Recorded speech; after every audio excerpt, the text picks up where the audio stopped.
Nghe loa Bluetooth trên ô tô thì âm thanh sẽ như thế nào? Cùng mình trải nghiệm nhé. Mình có một chiếc loa Bluetooth với công suất là 10W.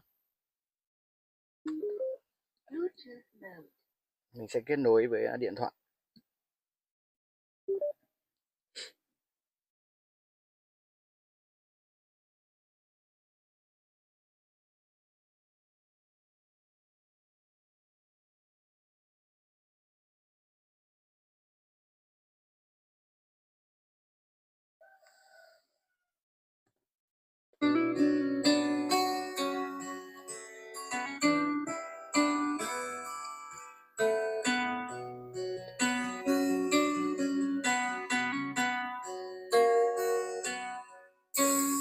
Mưa về trên khúc hát lưng ngủ Các bạn buồn đợi bóng trải nghiệm hình nắng âm thanh 10W trên ô tô. về thoáng hương xa Nhưng mà con đường có giờ là kỷ một chút nhạc sàn nữa chẳng hạn thì chúng ta sẽ cảm thấy rất là động tuyệt vời. trên đôi mắt Đây là mình muốn các bạn trải nghiệm trong một cái không gian nhỏ để thấy được cái chất âm của nó.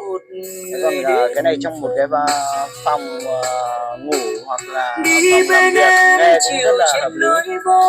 phố xa ngỡ như thật